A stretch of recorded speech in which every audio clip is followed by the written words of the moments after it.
Okay, everybody come back into class now. Get in your seat and get your pencils and your notebooks, and everybody settle down. Come on, all you students of history, you students of the law, settle down.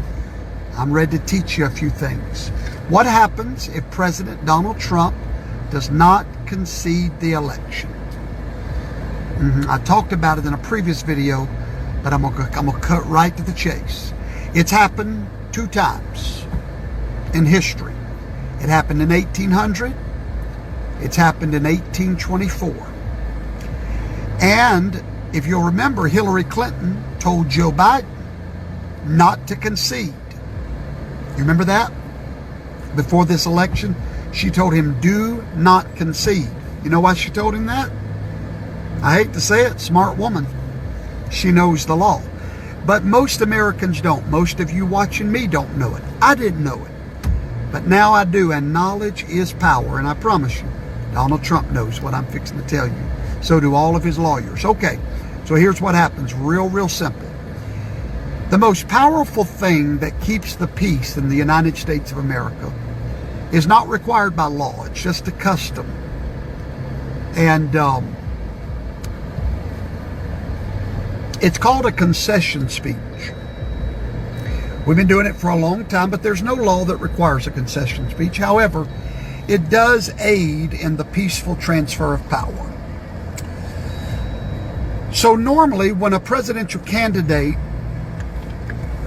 is in a fight for the presidency, it's a powerful position. It's like a throne, a king fighting for his throne. He has supporters, and those supporters are literally ready to fight, if you will, for their guy. Hey, that's just the way it works, folks. It's been that way since the dawn of time. At the moment of the concession speech is when those people that support this guy are pretty much given the green light to simmer down, go back home. It's all over. It's a surrender. It's a white flag of surrender. But it is not required in the Constitution. It's simply a custom. It's a wonderful custom. Once a president concedes, the battle is over. There's no more legal fighting. There's nothing. Everything after that just sort of happens with a rubber stamp.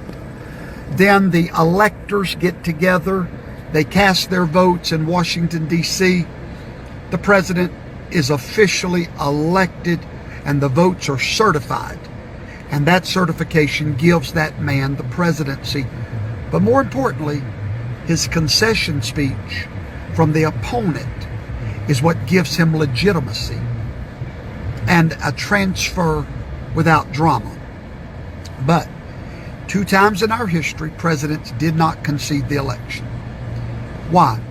Well, not because they were trying to be rambunctious, but just like Al Gore, they knew that something was off, and they were not ready to give up a fight with a margin less than 1% in all the battleground states.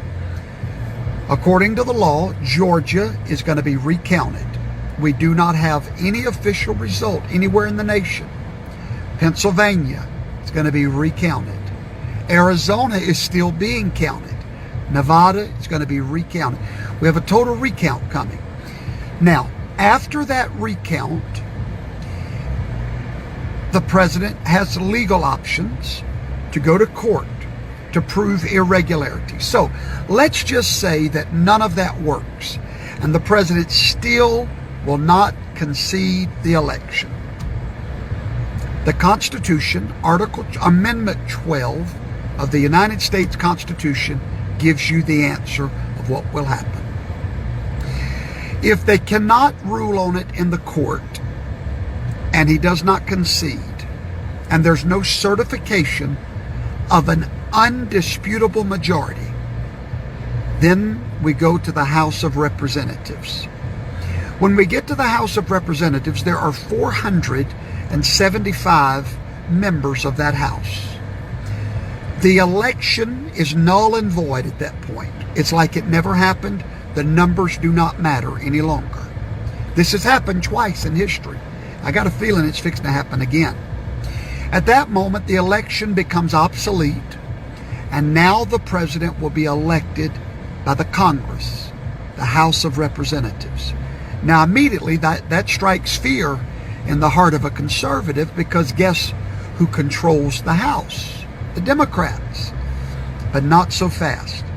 The Constitution goes on to say in that article that each state in the Congress gets one vote, not each representative. Each state gets one vote for the president.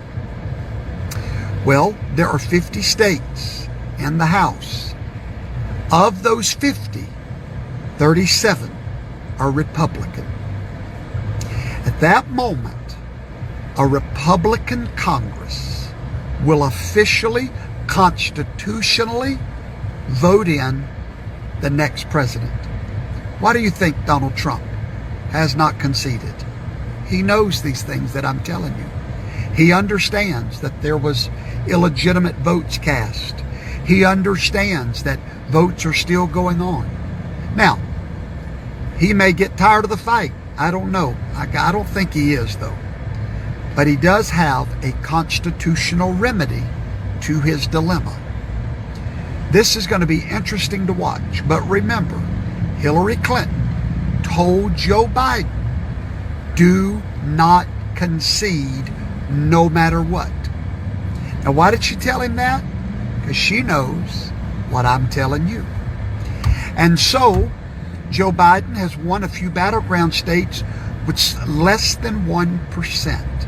Those are automatic recounts. We will not have a winner till we have a certification. If we can't get a certification that's not contested in the courts, it will go to the House of Representatives just before Inauguration Day. Now you might know why the Panther is getting real quiet in the background, waiting for the attack. I'm not saying that's how it's going to go, but the Constitution foresaw this. The Constitution made a way for an illegitimate election to be overturned in the House of Representatives. So class is dismissed, and now you know the truth.